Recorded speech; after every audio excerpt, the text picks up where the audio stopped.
Matius pasal 1 ayat 23. Sesungguhnya anak darah itu akan mengandung dan melahirkan seorang anak laki-laki, dan mereka akan menamakan dia Immanuel, yang berarti Allah menyertai kita. 马太福音第1章23节，必有童女怀孕生子，人要称他的名为以马内利。以马内利翻出来就是神与我们同在。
Shalom Bapak Ibu Saudara yang terkasih. Kita bersyukur melalui pujian yang sudah disampaikan, kita diingatkan ada Allah yang beserta dengan kita. Amin. Yang menjadi penting bukan soal senang atau susah, tetapi siapa yang beserta dengan kita ketika kita senang atau ketika kita susah. Mari bersama sebelum mendengarkan firman, kita bersama-sama tundukkan kepala, kita berdoa. Bapa kami yang di surga, kami datang dengan kerendahan hati, mengucap syukur bahwa Engkau yang kami rayakan di dalam hari Natal adalah Engkau yang bukan jauh, tetapi dekat dengan kami. Kami sungguh bersyukur. Engkau adalah firman yang menjadi manusia. Sebab itu kami berdoa dengan kerendahan hati, tinggikanlah firman-Mu. Ya Yesus yang sudah menjadi manusia. Muliakanlah nama-Mu ya Bapa yang kasih-Nya tak berkesudahan. Muliakanlah Engkau ya Roh Kudus yang boleh mencelikkan mata kami melihat kebenaran-kebenaran-Mu. Karena kami tahu kami hidup bukan dari roti saja, tapi dari setiap firman yang keluar dari mulut Allah. Bersabdalah ya Tuhan, urapi dan kuduskan hamba-Mu di dalam segala kelemahan. Urapi dan kuduskan setiap kami yang mendengarkan. Supaya kami menjadi orang-orang yang berbahagia. Karena kami bukan hanya mendengar dan menyampaikan, tapi kami menjadi pelaku-pelaku firman-Mu. Ini doa kami, di dalam nama Tuhan Yesus Kristus kami berdoa. Amin. Bapak Ibu Saudara yang terkasih di dalam Tuhan, tema kita hari ini adalah Yesus Bapa yang kekal. Atau bahasa kerennya Everlasting Father. Mari Bapak Ibu Saudara, saya mengajak kita membuka firman Tuhan di dalam Yesaya. Pasalnya yang ke-9, ayatnya yang ke-25. Yesaya pasal 9, ayatnya yang ke-5.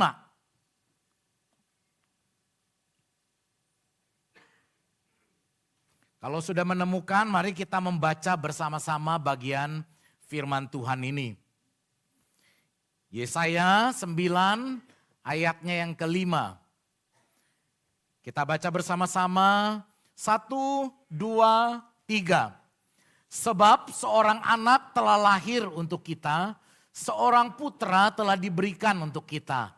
Lambang pemerintahan ada di atas bahunya dan namanya disebutkan orang, penasehat ajaib, Allah yang perkasa, Bapa yang kekal, Raja damai. Saudara perhatikan, seorang anak telah lahir, tapi namanya disebutkan Bapa yang kekal. Seorang anak tapi disebutkan sebagai Bapa yang kekal. Apa maksud firman Tuhan ini? Saudara, suatu kali seorang pria menemukan seorang anak sedang berjalan di tengah gelap malam dan di tengah-tengah cuaca hujan.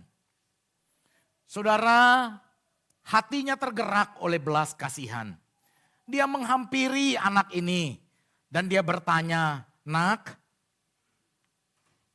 mengapa engkau berjalan sendirian di dalam hujan?" Anak itu menundukkan kepala, menjawab dengan perlahan,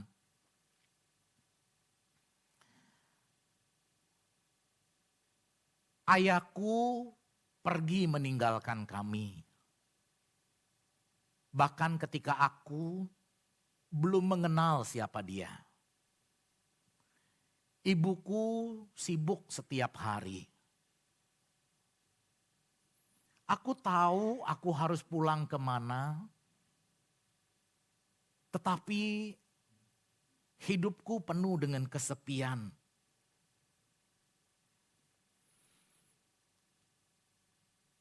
Kesunyian seringkali membuatku merasa tidak berguna. Aku tidak diinginkan. Aku tidak diterima. Aku tidak dicintai. Saudara yang terkasih, pria yang mendengar jawaban dari anak ini, tiba-tiba melihat dirinya sendiri. Dia merasa dia dan orang dewasa pada umumnya berjalan dalam hidup ini seperti anak ini. Sendirian, kehujanan, kesepian, tidak diinginkan, tidak dicintai.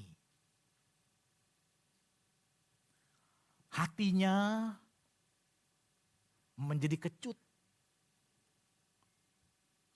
Hatinya dikuasai gelap yang dia tak tahu harus kemana. Saudara yang terkasih di dalam Tuhan, firman yang kita baca di dalam Yesaya 9 ayat 6. Memberikan konteks yang mirip dengan keadaan anak ini. Saudara, mengapa Mesias, anak yang baru lahir itu disebut Bapa yang kekal? Apa maksud anak kenapa disebut Bapa? Apa maksud Yesaya? Apa maksud Roh Tuhan begitu menguasai Yesaya sehingga Yesaya perlu mengatakan Bapa yang kekal? Saudara yang saya kasihi, kalau kita membaca Yesaya 7 sampai yang ke-12. Saudara, kita mendapati umat pilihan Allah di dalam kondisi yang begitu gelap.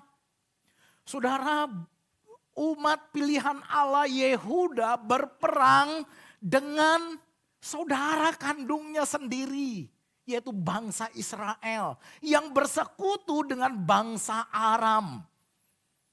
Mereka sudah siap-siap menyerbu Yehuda. Mereka berkemah. Yehuda ada dalam kegelapan, ketakutan yang mengerikan. Di satu sisi mereka mengerti mereka berdosa. Tetapi di sisi yang lain itu tidak pernah mengurangi rasa takut, rasa cemas, rasa khawatir mereka. Saudara, ditambah lagi saudara, pemimpin mereka itu adalah Ahaz. Ahaz adalah pemimpin yang gagal. Dia pemimpin pengecut. Saudara, dia takut terhadap persekutuan antara Aram dan Israel. Saudara, di tengah-tengah ketakutan itu sebetulnya Tuhan bersabda melalui Yesaya, jangan takut. Saudara, di pasal 7 ayat 14, Yesaya menubuatkan akan lahir Immanuel yang dinyanyikan tadi. Allah menyertai engkau sekalipun kau dalam gelap, sekalipun kau dalam ketakutan. Tetapi ternyata Ahaz lebih memilih bukan takut kepada Tuhan. Dia memilih takut kepada Asyur.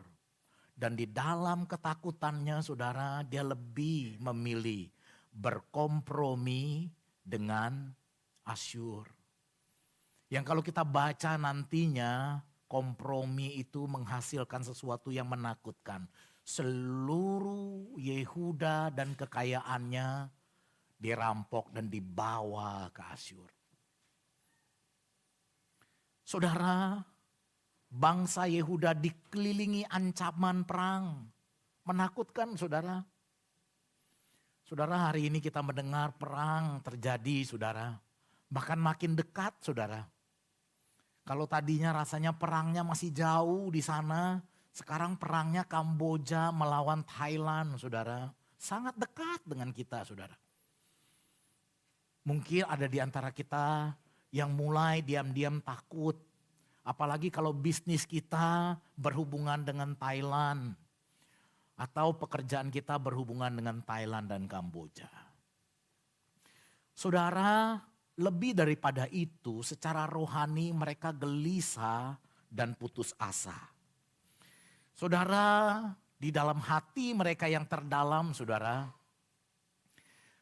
mereka seperti anak tanpa ayah.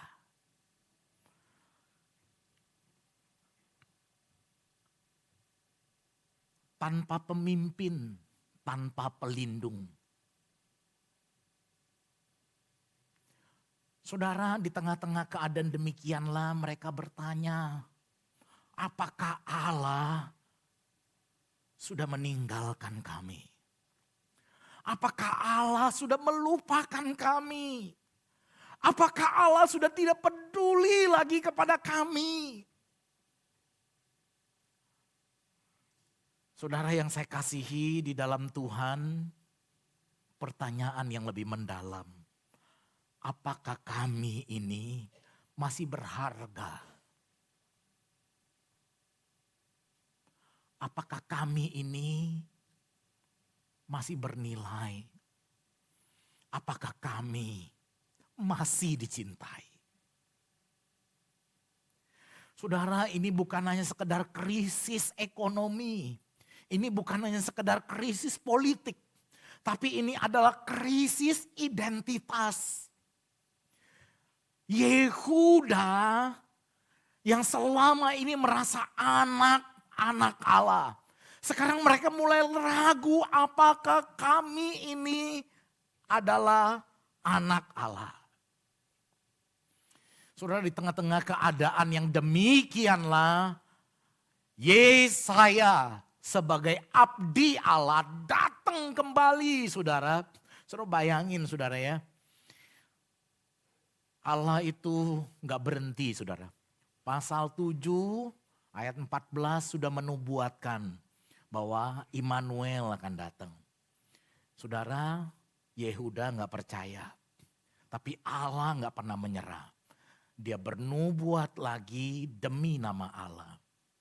Saudara, Allah tidak memberi tentara, tetapi memberi seorang anak.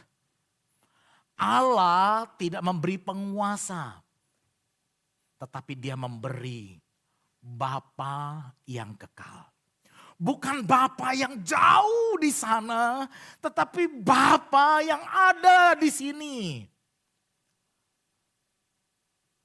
Bapa yang mengerti gelapnya hidup anak-anaknya. Saudara, sangat menarik bukan? Anak kenapa disebut Bapa? Apakah ini bicara tentang Allah Bapa?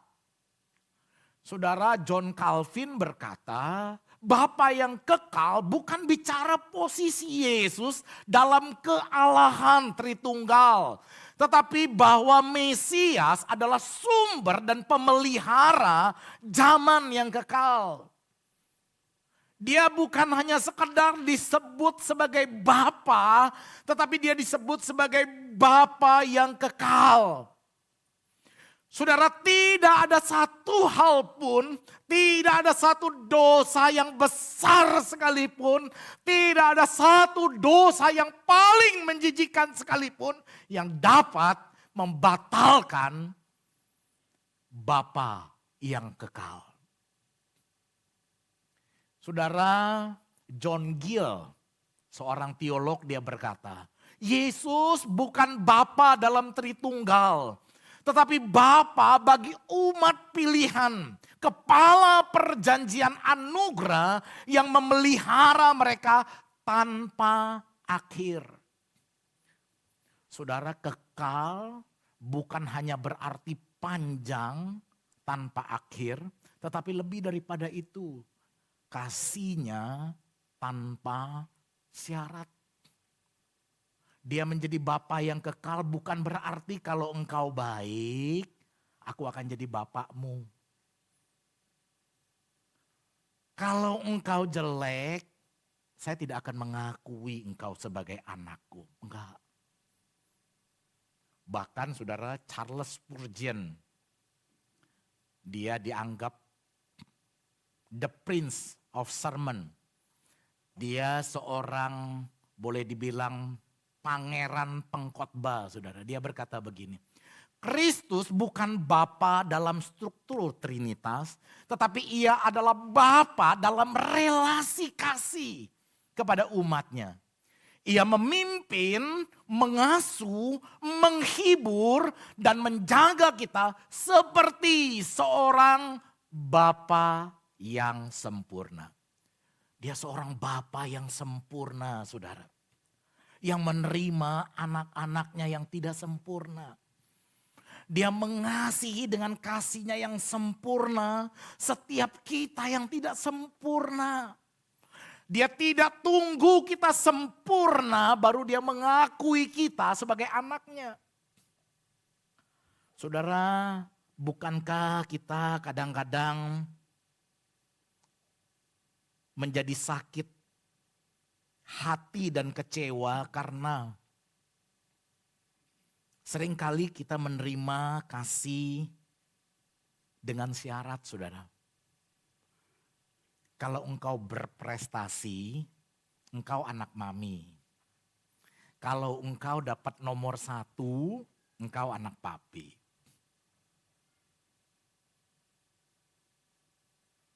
Saudara, banyak di antara kita begitu terluka di dalam hidup ini, saudara. Karena kita hanya mendengar kasih tanpa syarat, hanyalah sebuah kata-kata tanpa wujud nyata.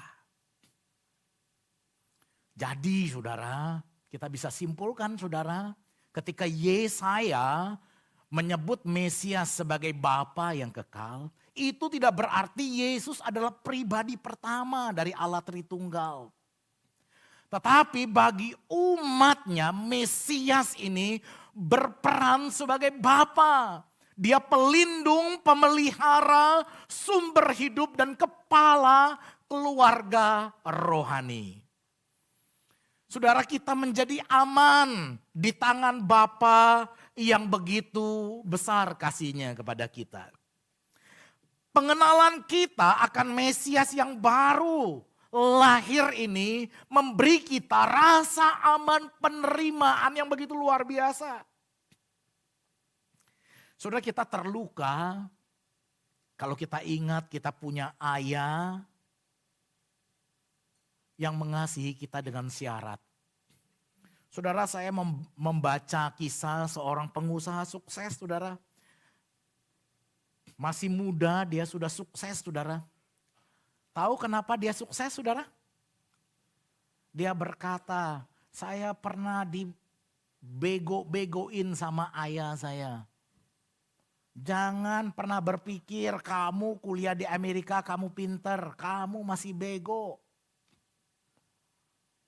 Saudara, anak ini mendengar, di dalam hatinya dia berkata begini, saya berjanji, saya akan mengalahkan engkau. Kekayaan saya akan lebih banyak daripadamu. Saudara, dia berjuang mati-matian. Dia berhasil gak saudara? Dia berhasil saudara. Tetapi di ujung keberhasilannya, dia merasa hidupnya kosong saudara. Dia merasa hidupnya kosong karena papanya tetap aja berkata, kamu bisa berhasil kenapa? Karena papa kuliah kamu di Amerika, udah gak usah sok pinter. Gak usah sok hebat. Saudara yang terkasih di dalam Tuhan, ada banyak di antara kita yang mengalami luka-luka. oleh karena seorang ayah yang tidak sempurna. Saudara, izinkan saya terbuka kepada saudara. Saya dilahirkan dengan ayah yang tidak pernah memeluk saya. Saya dilahirkan dengan ayah yang tidak pernah berkata, "Wohen aini." I love you, gak pernah. Tetapi papa saya mendidik saya dengan keras. Kenapa saudara? Karena papa saya seorang yatim piatu sejak dia lahir. Dari pengalaman hidupnya dia tahu tanpa kerja keras gak bisa. Sebab itu saudara, dari kecil papa saya itu gak tamat SD. Dari kecil dia banting tulang mati-matian, dia kerja saudara. Saudara, dia pergi ke tempat kerja, kami masih tidur. Jam 5 dia sudah pergi ke toko, kerja mati-matian. Dia pulang sampai larut malam. Dia sibuk untuk apa saudara? Untuk kami. Tapi kami anak-anaknya, terutama saya, merasa papa gak sayang. Dia sibuk. Saudara, saya didik dengan keras. Saya gak pernah banyak, hampir boleh dibilang gak pernah ngobrol sama papa saya. Saya hanya ngobrol dengan papa saya lewat apa? Lewat ikat pinggang saudara. Saya salah, saya dicambuk saudara. Saya pernah cerita kepada saudara sampai suatu kali saya malu untuk sekolah saudara. Tetapi itu yang membuat saya punya daya juang. Hanya dengan modal ijazah SMA saya berani merantau ke Jakarta saudara. Nongkrong di Grogol, nongkrong di Tanah Abang, saya gak pernah takut saudara. Dengan preman-preman.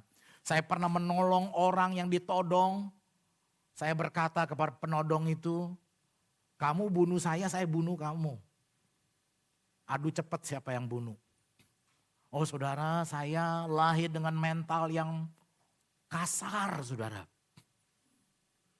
Sebab itu ketika saya percaya kepada Tuhan, saya sangat sulit untuk berkata Bapa kami yang di surga. Kenapa saudara? Tiap kali ngomong Bapa kami yang di surga, yang ada dalam ingatan adalah ikat pinggang yang menyakitkan itu. Saya punya Bapa tapi rasanya jauh. Saya punya ayah tapi rasanya jauh. Saya merindukan pribadi seorang ayah. Tapi saya gak menemukan. Saya berusaha bekerja ingin membuktikan kepada ayah saya pasti berhasil. Maaf saudara, tidak bermaksud menyombongkan diri. Saya umur 19 tahun sudah jadi manajer saudara. Saya 17 tahun saya sudah tamat SMA. 2 tahun saya bekerja, saya sudah diangkat jadi manajer saudara. Saya mati-matian saudara. Satu teladan yang diingatkan oleh papa saya, pergi pagi pulang petang. Cuman di Jakarta ditambahin penghasilan pas-pasan.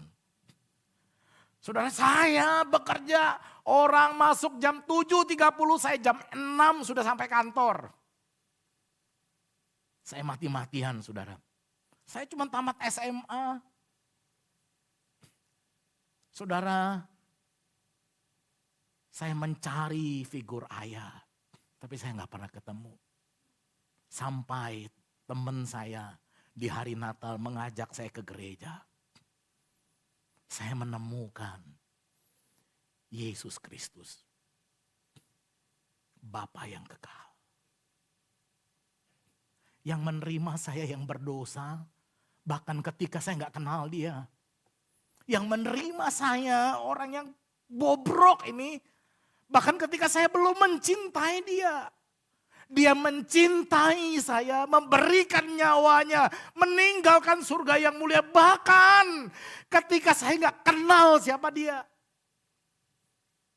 Efesus berkata sebelum dunia ini dijadikan, dia telah memilih saudara dan saya. Saudara yang terkasih di dalam Tuhan. Betapa berbeda Bapa yang begitu melukai hati dengan Bapa yang kekal. Yesus bukan Allah Bapa, tetapi dia berperan sempurna menjadi Bapa yang mengasihi saya, yang menerima saya. Ketika saya gagal, dia berkata, engkau tetap adalah anakku. Bangkit kembali. Saudara, saya bangkit bukan untuk membuktikan, tapi saya bangkit karena saya mengasihi Tuhan yang lebih dulu mengasihi saya. Saya bekerja mati-matian bukan lagi untuk membuktikan sesuatu, bukan. Saya tidak prove something lagi. Saya pelayanan bukan lagi untuk membuktikan ini dan itu, untuk mencapai ini dan itu. Hanya semata karena dia, Bapa yang kekal itu, mengasihi saya tanpa syarat. Saudara yang saya kasihi di dalam Tuhan, Yesus, dialah Mesias, Bapa yang kekal itu. Di dalam Yohanes 14 ayat 18 sangat menarik. Ketika murid-murid sedang gelisah, Yesus berkata, aku akan meninggalkan engkau, aku akan naik ke surga, aku akan meninggalkan engkau. Murid-murid gelisah, ketakutan, cemas, seperti anak ayam yang ditinggalkan induknya. Yesus berkata, jangan takut. Aku meninggalkan seorang penolong bagimu, Parakletos. Bahkan Yesus berkata, aku tidak akan meninggalkan kamu sebagai yatim piatu. Aku datang kembali kepadamu. Saudara yang terkasih, betapa indah dan manis kata-kata Tuhan Yesus ini. Dia tidak meninggalkan kita sebagai yatim piatu. Dia akan datang kembali. Dan yang menarik saudara, kalau kita baca konteks Yohanes 14. Ayat 1 dan 2, Yesus berkata apa? Janganlah gelisah dan cemas. Percayalah kepada Allah dan percayalah juga kepadaku. Aku pergi meninggalkan engkau untuk apa? Untuk menyediakan tempat bagimu. Di rumah Bapakku banyak tempat. Saudara yang terkasih di dalam Tuhan, betapa indah kata-kata Tuhan Yesus ini. Saudara, anak kecil yang tadi berjalan di dalam hujan, di dalam gelap. Akhirnya kehilangan ibunya. Dan dia diterima di sebuah panti asuhan. Di panti asuhan itu saudara, suatu kali di dalam acara Natal, dia menerima firman Tuhan ini. Yohanes 14 ayat 18. Aku tidak akan meninggalkan kamu sebagai yatim piatu. Aku datang kembali kepadamu. Mendengar firman Tuhan ini, anak itu akhirnya sadar. Aku punya seorang ayah, aku punya seorang bapa yang mengasihi aku. Sekarang aku tahu aku adalah anak Tuhan. Dia tidak lagi kehilangan identitasnya, tapi dia menemukan jati dirinya sebagai anak Tuhan.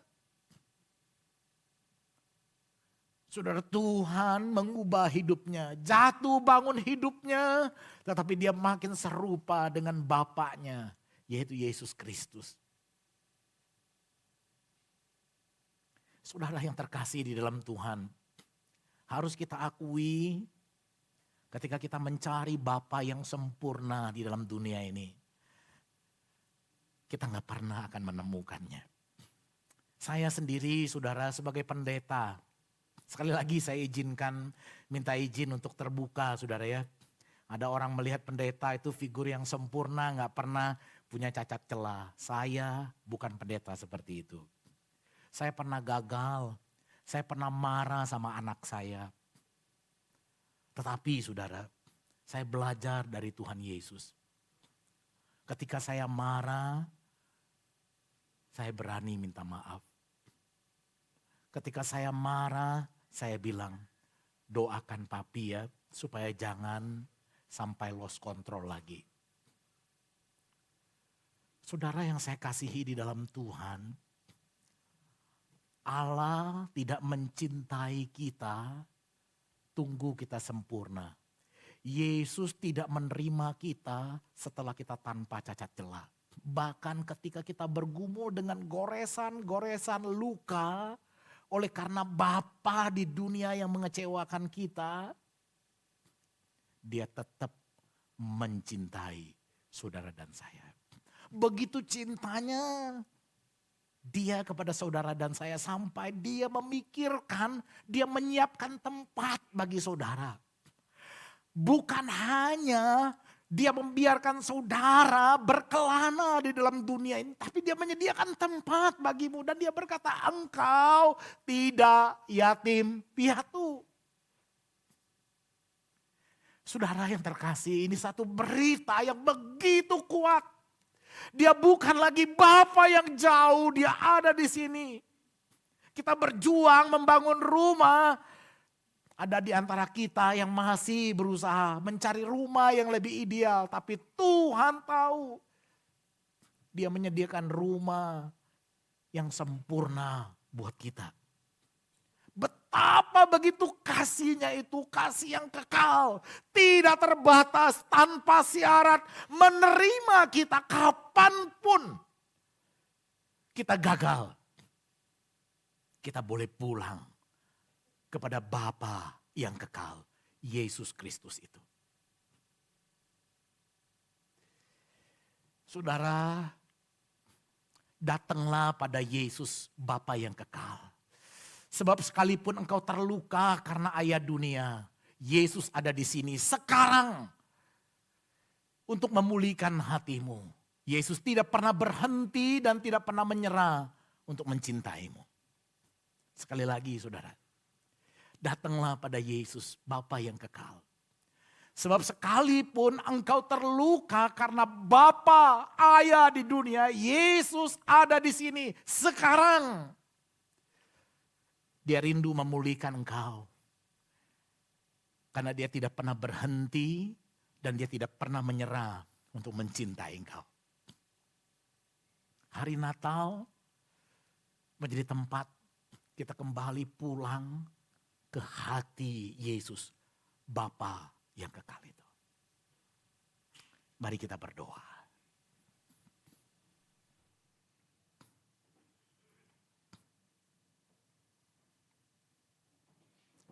Saya nggak tahu berapa banyak, berapa dalam luka yang engkau alami di tengah-tengah dunia ini. Seorang wanita sejak kecil dia belum mengerti ayahnya. Dia belum mengenal ayahnya siapa. Ayah kandungnya sudah meninggal sebelum ia menjadi dewasa. Ketika dia beranjak remaja, dia menjadi kecewa dan merasa iri hati melihat teman-temannya punya ayah yang datang ambil rapotnya. Wanita itu menangis. Seringkali dia merasa sendirian dan kesepian tanpa pembela, tanpa pelindung. Tanpa pelukan seorang ayah. Sampai suatu hari, tanpa sengaja dia menemukan buku harian ayah kandungnya. Dia terkejut di halaman pertama, buku itu tertulis. Untuk anakku yang bahkan belum sempat kupeluk, aku ingin kau tahu satu hal. Aku mencintaimu. Bapa yang mengasihimu. Wanita itu menangis. Bukan karena ia sekarang mengenal ayahnya, tetapi ia tahu ia pernah dicintai.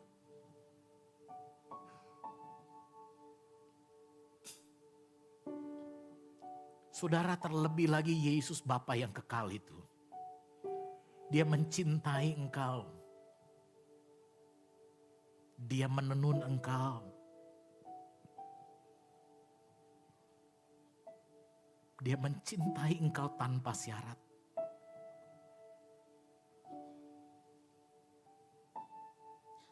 Mungkin ketika engkau terluka, engkau mulai kehilangan arah.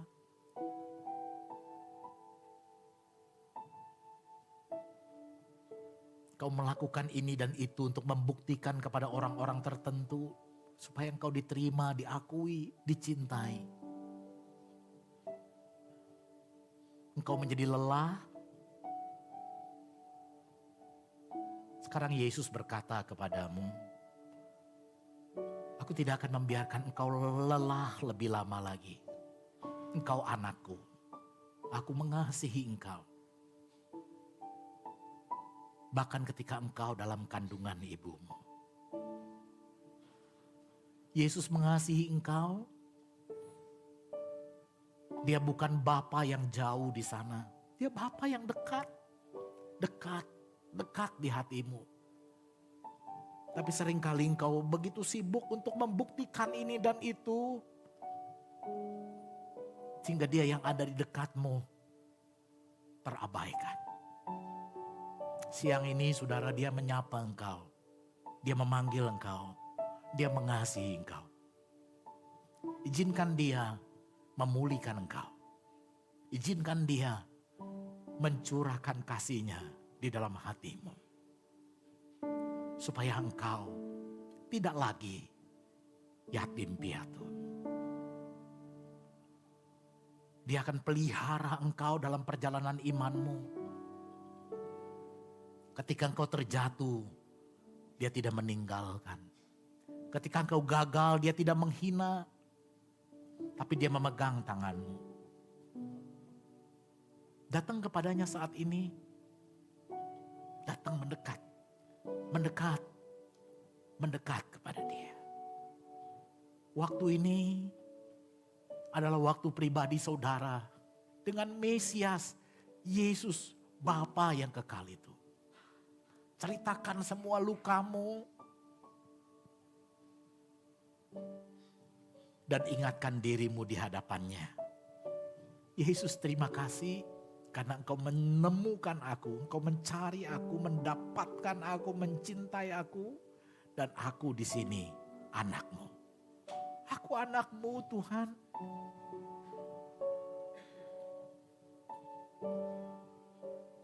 Berdoalah masing-masing.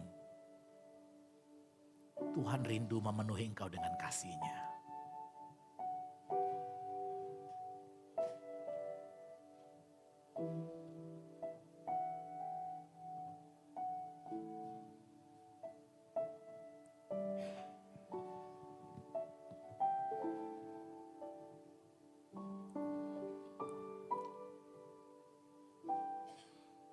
Dengan kasih saya mengundang Pendeta Martin boleh menutup kita di dalam doa.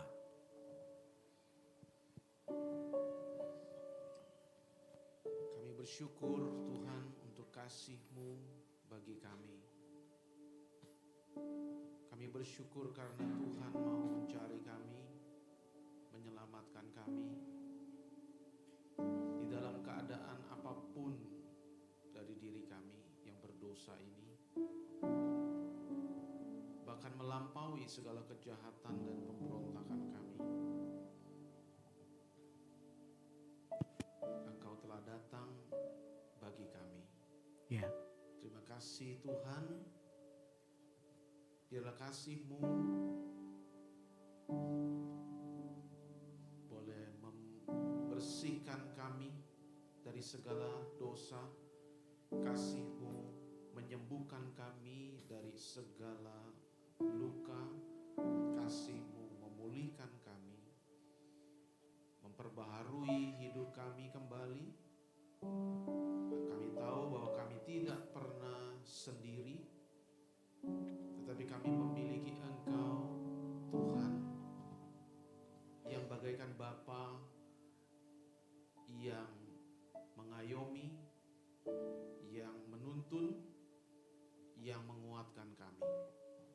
kasih Tuhan untuk kasih-Mu yang ajaib, kasih yang melampaui segala kondisi kami yang berdosa.